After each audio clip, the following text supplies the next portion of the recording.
Good evening, students. So we are continuing with this course, wastewater treatment.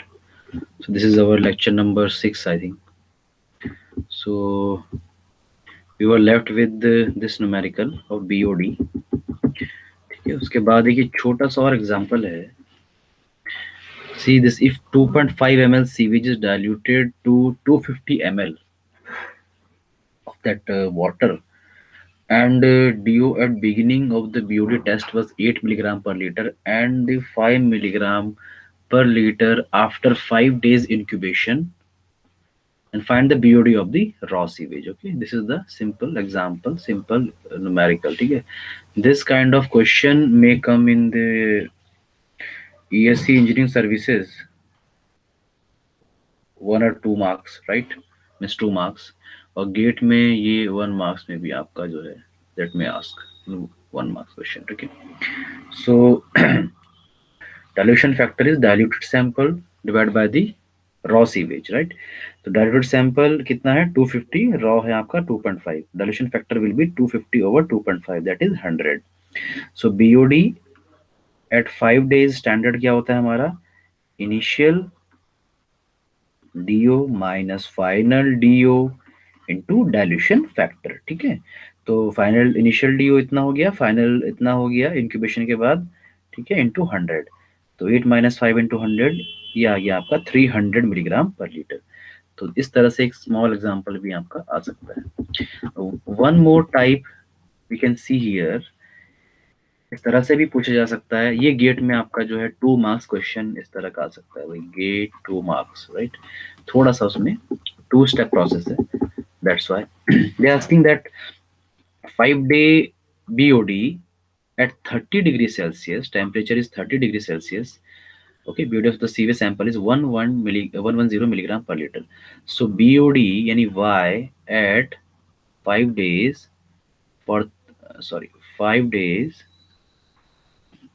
for 30 degrees Celsius is 110 milligram per liter. Calculate the 5 days BOD at 20 degrees Celsius, where KD at 20 degree Celsius is equal to 1. So deoxygenation constant is 1 given to you. Okay, here. So if KD at 20 degrees Celsius is given to you 1, you can easily calculate the KD at 30 degrees Celsius, right? So first we will calculate, ये आगे काम आएगा हमारा. KD at 30 degrees Celsius is equal to क्या होता था? 1.047 into T minus 20, right? This will be the 1.047 T minus 20. Let me check this first. Into KD 20, right? This is fine. So this is the formula. KD 20 is 0.1, यहाँ put कर दिया. 1.047 और power में T minus 20. Okay, KD 30 is coming as 0.158, right? So what is given to you? BOD 5 या Y5 is given to you for 30 degree Celsius, इसलिए KD भी आपको 30 degree Celsius वाला ही यहाँ पर पुट करना पड़ेगा. ठीक है, वो आपने निकाल लिया 0.158, right? So formula is BOD is equal to L naught ultimate BOD, इसको Y0 भी बोलते हैं कहीं कहीं, bracket 1 minus 10 to the power minus KDT. Okay, so KD at 30 आपने पुट कर दिया 0.158 इंटू T यानी डेज यानी 5. ओके, तो everything is given to you. L naught is unknown only, तो L नॉट आप कैलकुलेट कर लेंगे. L naught is coming 131.3 milligram per litre. This is for 30 degrees Celsius. L naught is this. Okay, so now easily we can calculate the BOD at 20 degree Celsius for 5 days. Days is common 5, so put 5. KD at 20 degree Celsius की बात कर रहे हैं इस बार, so KD आप put करोगे 0.1 which is given in the question 20 के लिए. 1 minus 10 to the power minus KDT, और बाहर क्या होता है L naught. Okay, this is L naught.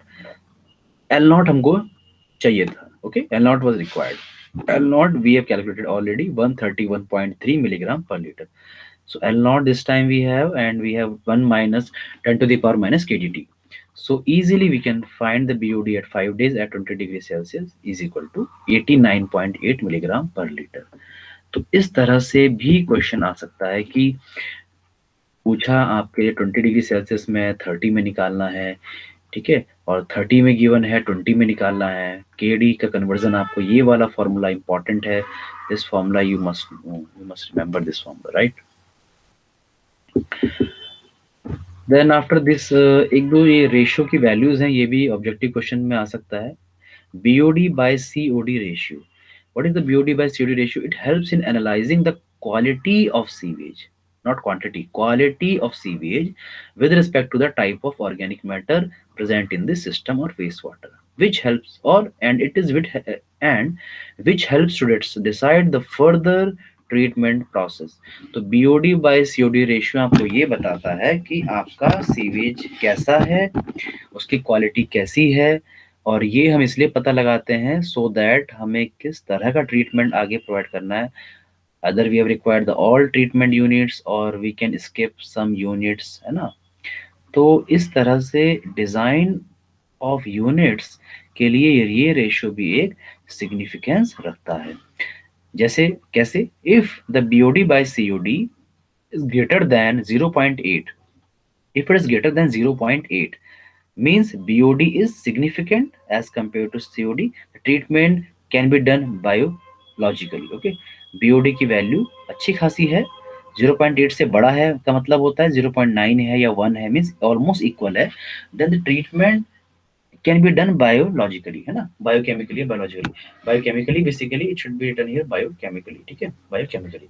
So biochemically आप कर सकते हैं, but if ratio is very less, right, let us say if ratio of BOD by COD is less than 0.5, अगर रेशियो काफी कम है या इससे भी कम है, 0.1 है, 0.1 से भी नीचे है, then it is considered to be very toxic and cannot decompose biologically or biochemically।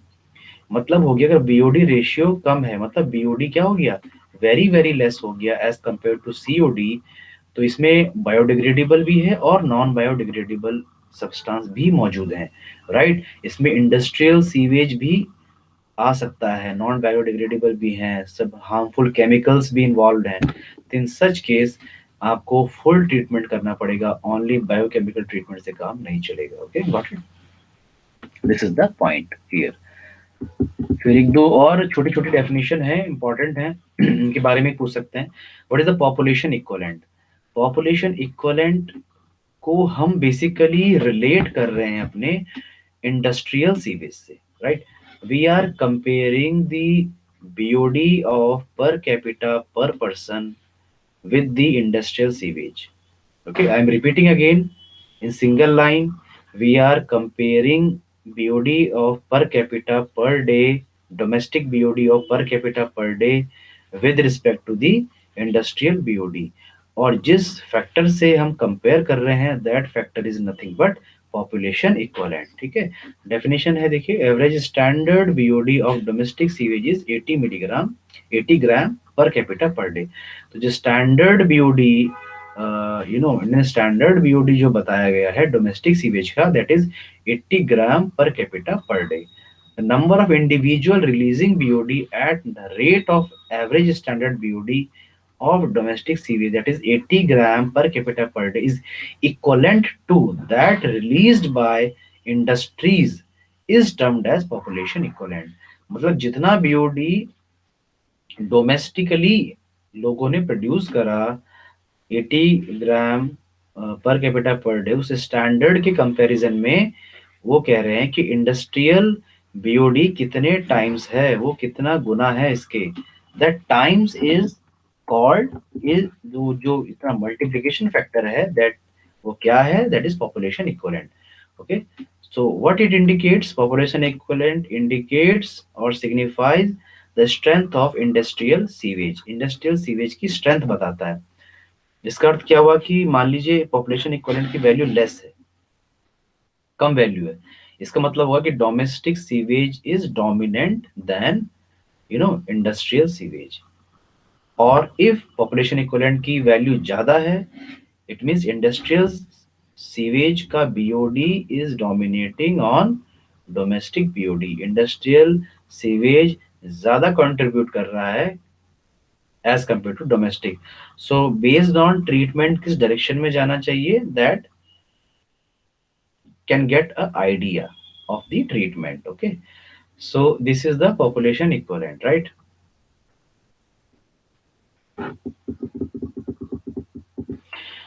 क्या लिखा है, industrial waste water are generally compared with the per capita normal domestic wastewater so as to charge them rationally for pollution caused by them and it's indicate the strength of the industrial sewage। okay, so कितना, जो इसका मतलब ये हुआ कि standard के दौरान कितना बीओडी प्रोड्यूस कर रहे हैं, कितना कंज्यूम कर रहे हैं as compare to industrial sewage, show that pollution वो लोग कितना प्रोड्यूस कर रहे हैं पर कैपिटा, उसके अकॉर्डिंग गवर्नमेंट या म्यूनिसिपैलिटी किस हिसाब से चार्ज करे, वो भी इससे मैनिपुलेट किया जा सकता है, किससे, पॉपुलेशन इक्विवेलेंट फैक्टर से। ओके,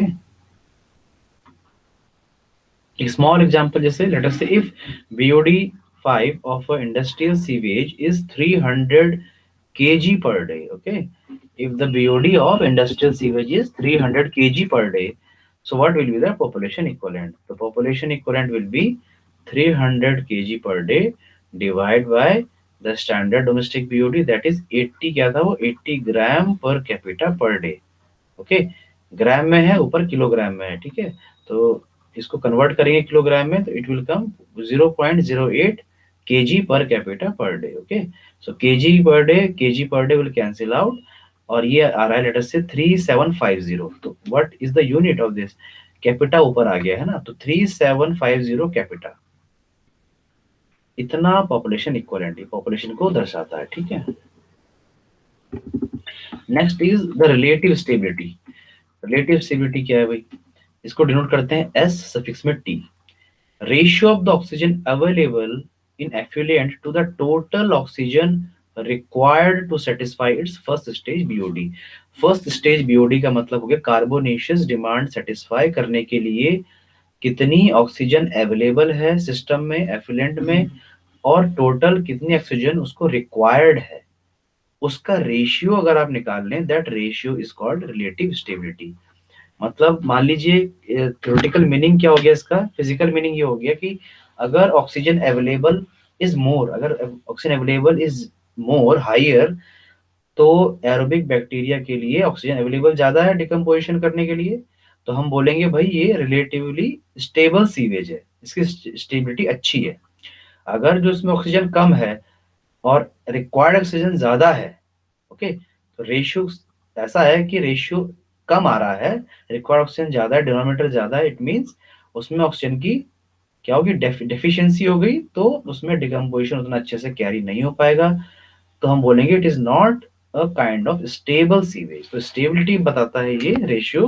तो एस टी यहाँ पे देखिए लिखा भी है, amount of O2 available divide by amount of O2 required for BOD 1। BOD 1 का मतलब यहाँ पे वन डे नहीं है, बीओडी 1 का मतलब BOD at first stage carbonaceous demand वाला इनटू 100, ये आपका आ गया रिलेटिव स्टेबिलिटी। ये भी एक मतलब फिजिकली एक पैरामीटर है जो मतलब आपका सीवेज सैंपल की प्रॉपर्टीज बताएगा, राइट। इसको और कैलकुलेट करने का एक फॉर्मूला भी गिवन है, एम्पिरिकल फॉर्मूला है बेसिकली ये, 100 ब्रैकेट 1 माइनस 0.794 की पावर T20, है ना, टेम्परेचर, है ना, sorry time in this temperature, मतलब 20 डिग्री सेल्सियस में जो भी टाइम होगा वो you will put here. Okay, और अगर टेम्परेचर आपको 37 गिवन है तो ये कह रहे हैं कि 100 1 माइनस 0.63, फिर ये चेंज हो जाएगा और T37, तो यहाँ पे टाइम पुट करना है। ठीक है, टाइम होता है हमारा डेज में, और 20 और 37 क्या डिनोट कर रहा है, it is temperature in degree Celsius. ठीक है, तो T20 and T37 is the time in days for the sewage sample to decolorize। तो बेसिकली जब हम टेस्ट करते हैं तो हम उसका कलर चेंज होते हुए उसको जो है मेजर करते हैं, तो इतने इतने, एक तो 20 दिन पे देखते हैं और एक 37 दिन पे, 37 डेज में हम देखते हैं कि वो कैसे सैंपल डिकलराइज हो रहा है। Standard volume of methylene blue solution, तो मिथाइलिन ब्लू सॉल्यूशन इसमें जो है स्टैंडर्ड लिया जाता है, when the incubation at 20 degree Celsius और 37 डिग्री सेल्सियस रिस्पेक्टिवली। इंक्यूबेशन जो हम करते हैं इस टेम्परेचर पर करते हैं, ठीक है। Test is something like that, एक हल्का सा यहाँ पे दिया है आपको, the tested sample is to be put in incubator incubation at 20 degrees Celsius and 37 degrees Celsius. Then after this, decolorization is occurring. Decolorization is occurring under the aerobic condition, under the aerobic process in the presence of oxygen. And this sample, what is written over here? Only anaerobic process started. Okay, anaerobic process यहाँ से जो उसके बाद start हो जाएगी, ठीक है। तो आगे देखते हैं क्या लिखा है, एनारोबिक कंडीशन डेवलप सूनर। तो एनारोबिक कंडीशन डेवलप हो जाएंगी एरोबिक कंडीशन के बाद जल्दी, ओके ना। अगर लेस ऑक्सीजन हुई तो भैया एरोबिक एरोबिक प्रोसेस क्या होगी, लेस होगी, कहने का मतलब उसका ये है ऊपर। और अगर ऑक्सीजन रिक्वायर्ड ज्यादा, ऑक्सीजन सॉरी अवेलेबल ज्यादा हुई तो जो है एरोबिक रिएक्शन कम होगी, सडन एनारोबिक रिएक्शन स्टार्ट हो जाएगी। Okay, I will repeat again, don't worry, हो सकता है कंफ्यूजन होगा इसमें। देखिए ये जोन हो गया एरोबिक का, लेट अस से एरोबिक, ये हो गया एनारोबिक का, एनारोबिक। ऑक्सीजन का हम जो है एनालिसिस कर रहे हैं, राइट। एरोबिक मैंने बताया था O2 की प्रेजेंस में होता है, एनारोबिक O2 की एब्सेंस में होता है, राइट। अगर सडनली कलर चेंज कर दिया मतलब एरोबिक से एनारोबिक कंडीशन में आ गया, मतलब ऑक्सीजन क्या है, कम है, ऑक्सीजन क्या है, लेसर है। इफ कलर डिकलरेशन लेट में हुआ तो एरोबिक से एनारोबिक कंडीशन में देर में आया, एक टाइम लिया उसने, राइट, काफी टाइम लिया, then we can say that oxygen is optimum. Optimum है, अच्छी खासी ऑक्सीजन है। तो by this kind of test we can compare this thing, okay. If the decolorization occur is less than 4 days, effluent considered as unstable. If decoloration occur in more than 4 days, then sample is stable and can be discharged into the stream directly.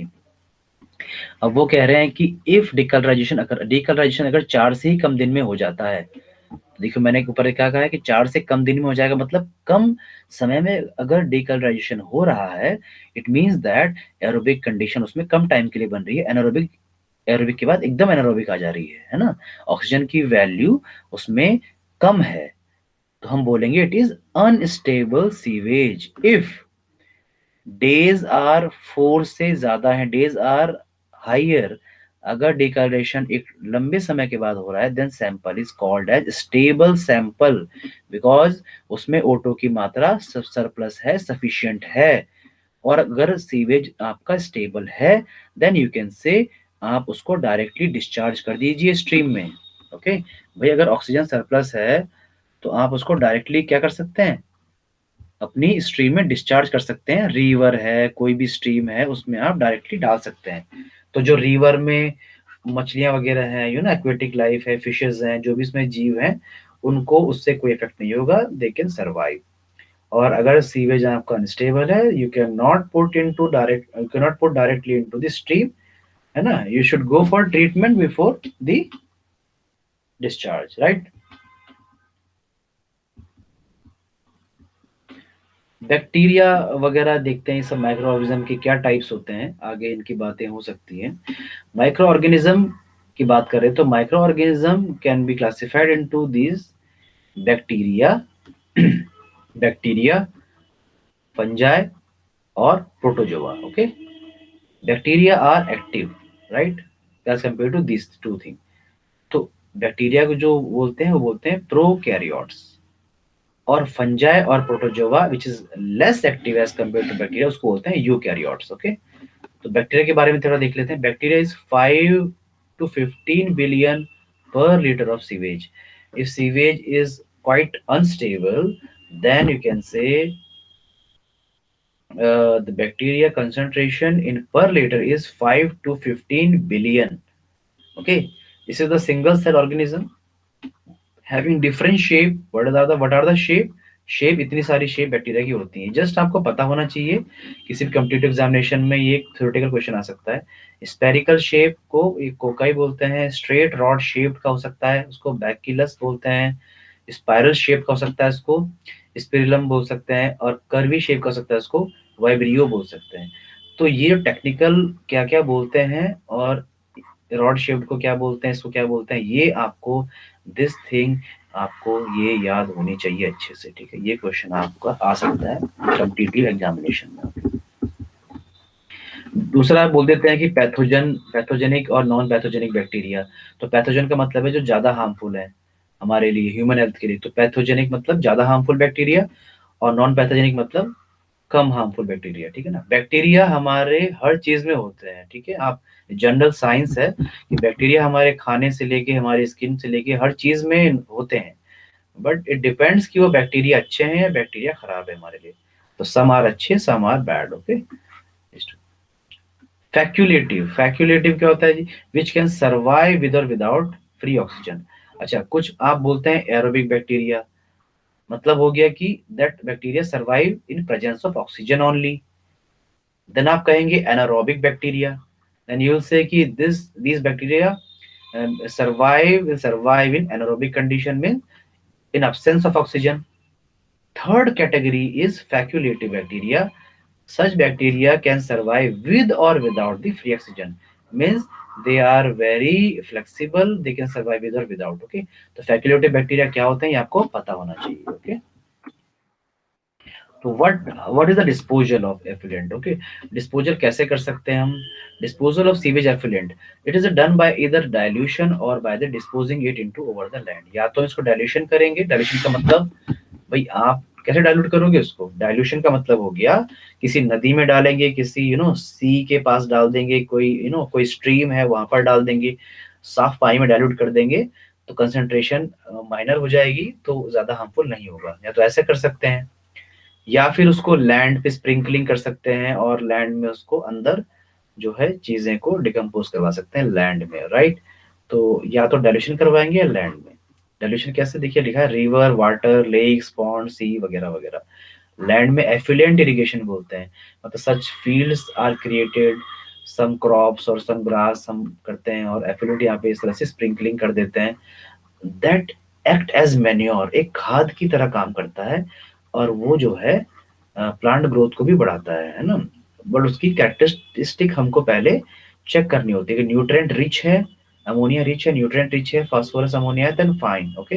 अगर कोई ज्यादा उसमें जो है harmful elements हैं तो वो खराब भी कर सकता है क्रॉप को। तो we have to take care, okay.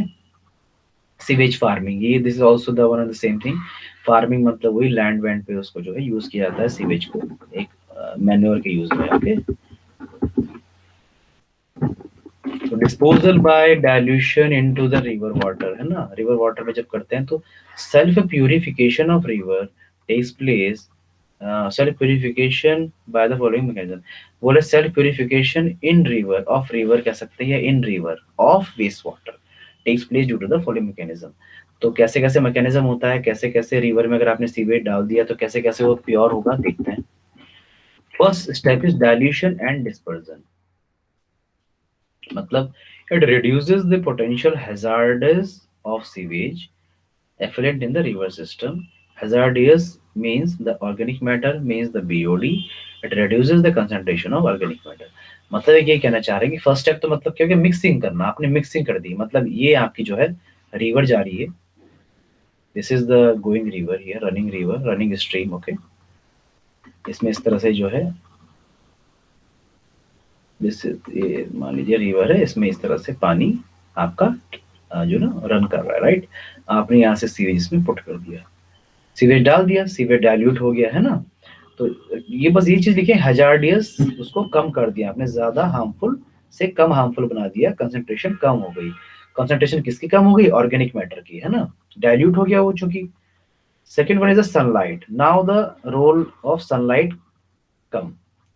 In presence of sunlight, photosynthesis reaction takes place, during which O2 is released, which is further utilized by the microorganism to carry out the decomposition. What they are saying, वो कह रहे हैं कि sunlight की presence में photosynthesis reaction होती है। Photosynthesis reaction होती है एल्गी जो भी एल्गी जो भी प्रेजेंट है किसमें, वाटर बॉडीज में, जो भी एल्गी है, प्लांट्स हैं, वही करेंगे फोटोसिंथेसिस रिएक्शन। और जब वो रिएक्शन करते हैं तो आपको पता है उसमें CO2 कंज्यूम होती है और O2 आपकी जो है रिलीज होती है। O2 मिलेगी किसको, माइक्रो ऑर्गेनिज्म को जब O2 मिलेगी, बैक्टीरिया को जब आपके ऑक्सीजन मिलेगी, तो क्या करेगा, खाना खाएगा अपना, वो डिकम्पोजिशन करेगा ऑर्गेनिक मैटर का, तो उतना ही हमें जो है सनलाइट से फायदा हो जाएगा, right. Next point is, another step is sedimentation. तो अल्टीमेटली क्या होगा, जब मिक्सिंग हो गई, सनलाइट की प्रेजेंस में O2 बन गई, माइक्रो ऑर्गेनिज्म ने अपना खाना खाना शुरू कर दिया, डिकम्पोजिशन स्टार्ट हो गया, फिर फर्दर उसके बाद क्या होगा, sedimentation. The rest thing will will settle down and then will accumulate in the bottom of stream। वो नीचे जाके सेट हो जाएगी, सेटल हो जाएगी, और जाके जो है डिपॉजिट हो जाएगी on the bed of the river और bed of the stream, right. तो यहाँ पे लिखा, settlement of the suspended solid और organic matter takes place on the bed of river system and making the river water free from the organic matter. उसके बाद उसे वो बेड में डिपॉजिट कर लेता है, और ऊपर का पानी नदी का क्या हो जाता है, साफ हो जाता है। तो ये तो बहुत अच्छी खासियत है किसकी, रिवर की, क्योंकि वो रनिंग वाटर है ना। तो बोलते हैं ना कि जो है चलता हुआ पानी कभी खराब नहीं होता है, that is the thing, okay. Some chemical reaction also may take place like oxidation and reduction. Oxidation means aerobic microorganism carried out the removal of organic matter by oxidation। जो एरोबिक बैक्टीरिया है, microorganism है, वो decomposition करेंगे oxygen की presence में, that is called oxidation. whereas due to the hydrolysis organic matter gets solubilized in river stream which is further fermented into acids and alcohol। पहले वो solubilise होंगे, घुलेंगे, उसके बाद वो टूटेंगे किसमें, एसिड्स की फॉर्म में, और folic acid, different different acid की फॉर्म में, अल्कोहल फिनॉल की फॉर्म में, of lower molecular mass by action of anaerobic micro organism. तो कहना चाह रहे हैं इसमें दोनों रिएक्शन होंगी, एनारोबिक भी होगी, एरोबिक भी होगी। पहले एरोबिक होगी, जब सेटल डाउन हो जाएंगे तो उसमें क्या होगा, आपका फर्दर फर्मेंटेशन होगा, एसिड्स बनेंगे, अल्कोहल बनेंगे। वो कौन बनाएगा, आपका एनारोबिक माइक्रो ऑर्गेनिज्म बनाएंगे, in the absence of oxygen, right. These are some steps.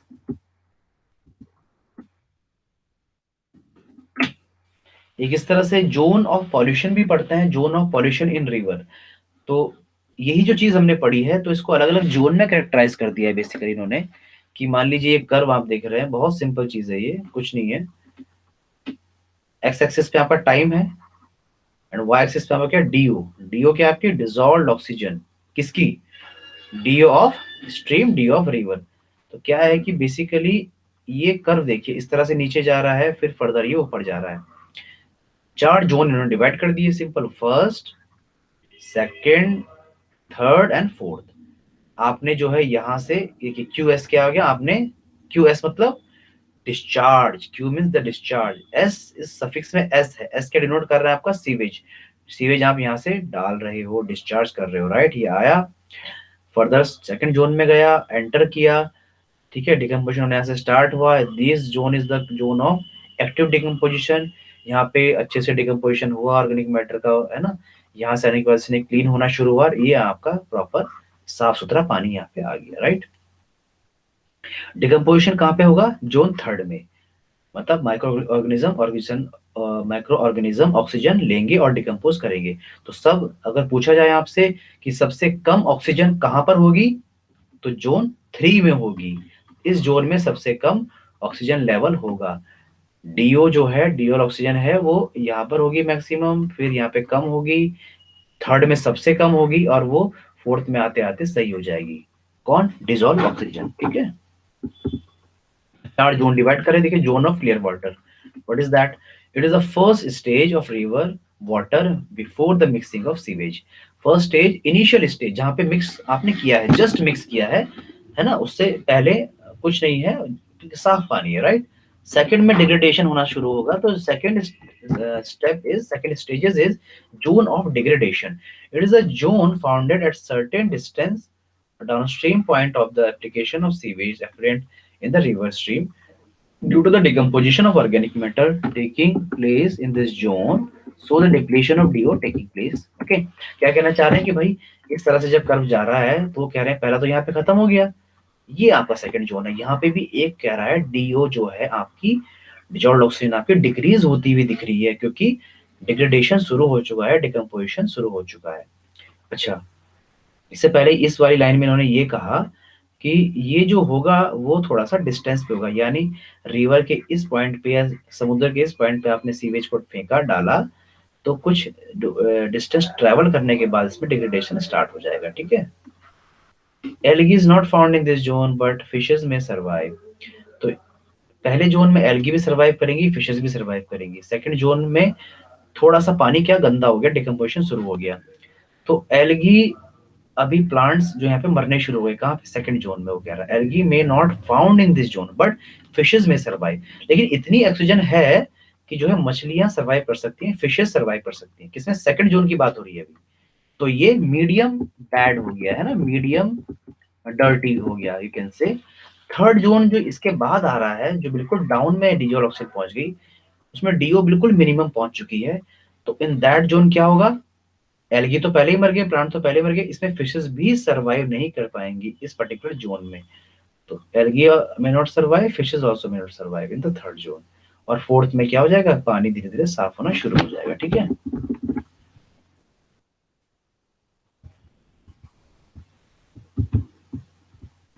थोड़ा सा जो स्टक हो गया है, just wait for this.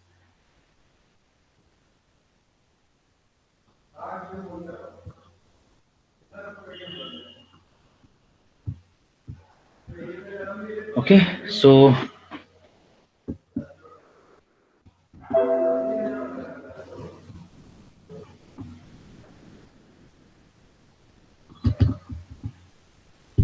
Okay fine, it's okay, this is वैसे this is enough for this lecture.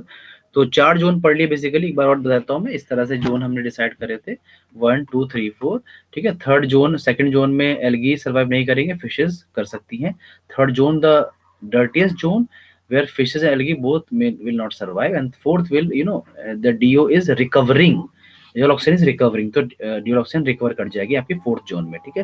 This is the fine the good one as compare to the third one. Okay, तो यहाँ तक हमने cover कर लिया है। तो further जो है कंटिन्यू करेंगे नेक्स्ट लेक्चर में। ओके,